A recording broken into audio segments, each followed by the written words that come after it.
Chers amis, nous arrivons à la huitième histoire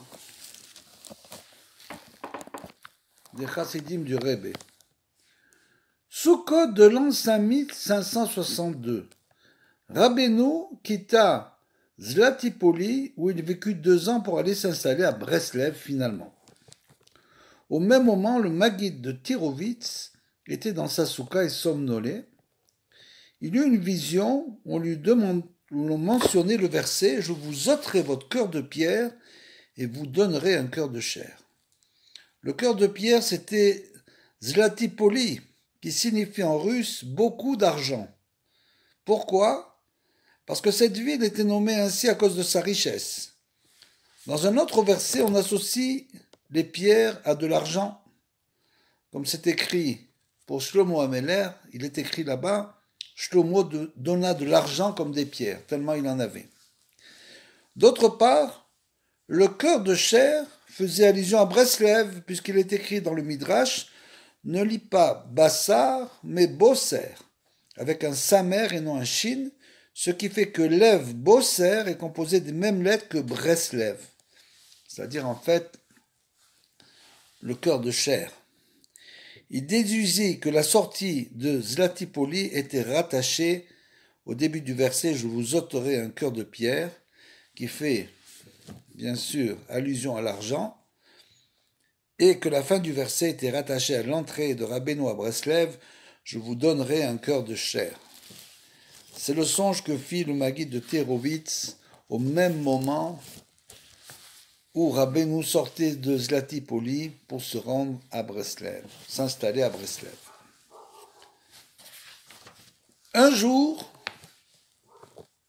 au cours d'une discussion, Rabbeinu mentionna l'existence d'un sofer de grande qualité. Il désirait ardemment que ses disciples possèdent des téphilines écrits de sa main, car il travaillait dans la sainteté et la crainte de Dieu. Malgré tout, il ne voulait pas dévoiler son identité, car si ses compliments lui parvenaient, celui-ci risquerait de s'enorgueillir et cela porterait atteinte à sa pureté. Après cette révélation, le Maguide s'introduisit directement chez Rabbeinu pour lui demander de plus amples renseignements au sujet de ce sofer. Il lui dévoila que cet homme habitait dans une ville réputée pour son commerce de téphilines et mezuzot, une ville située près de Barvitnitz. Puisque bien sûr, à cette époque, malheureusement, je dis malheureusement parce qu'il n'en est pas resté beaucoup, à cette époque, il y avait en Ukraine une densité très très forte de juifs, ainsi qu'en Russie, puisqu'il se trouvait près de 3 millions de juifs, 3 ou 4 millions de juifs là-bas. Vous comprendrez que ce sont bien sûr les juifs qui ont été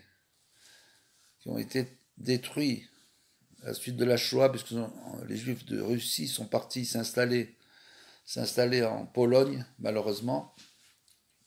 Pour ceux qui connaissent l'histoire, puisque les Russes étaient très antisémites, ainsi que les Ukrainiens, c'était des très grands antisémites.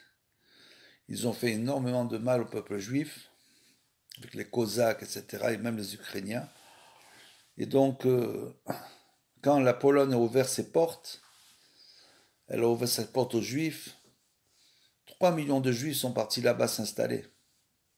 Et c'est malheureusement ce qui s'est passé par la suite, c'est que les nazis, Marchemam, sont allés là-bas et les autorités polonaises ont donné tous les juifs aux nazis.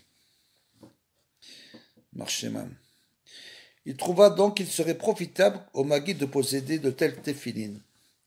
Rabbi Yekutiel donc ne tarda point à se rendre dans cette ville où il fut reçu avec les honneurs dus à son rang. Il se mit tout de suite à la recherche du fameux sofer. Mais quel ne fut pas son étonnement lorsqu'on lui dit que c'était un homme très simple et qu'il y avait dans cette ville des sophrim de bien plus grande valeur. Mais bien sûr, le Maguide, On vient de le dire, Rabbi Yekutiel avait confiance en Rabbeinu et se rendit quand même chez cet homme. Il arriva devant une vieille masure qui était la maison du Sofer. Celui-ci ne fit aucun cas de la visite. Faisant face au mur, il s'appliquait à sa tâche, donc il écrivait les mezuzot, les téphilines, Sefer Torah, etc. Le Maguide s'approcha de lui, se présenta et lui dit qu'il désirait commander des parchemins pour téphilines. Au comble de la stupéfaction, il essuya d'abord un refus de la part du Sofer, qui finit par exiger une forte somme, un reinish, une forte somme d'argent. Rabbi Yekutiel ne discuta point le prix et tendit l'argent au Sofer, qui, convaincu, invita le Maguide à venir chercher les parachutes 3 jours plus tard. Ce temps écoulé, il retrouva le Sofer dans la même position. Celui-ci, sans même lui jeter un regard, lui tendit les parachutes. Lorsque Rabbi Yekutiel revint chez Rabbeinu, les parachutes en main, Rabbeinu fut transporté de joie. Il les manipulait comme des pierres précieuses et ne cessait d'en faire compliment. Elles étaient si pures et si consciencieusement écrites que Rabbeinu conseilla au Maguide de ne les mettre que Rosh Chodesh. Le Maguide mourut très vieux, quelque temps après la disparition de Rabbeinu.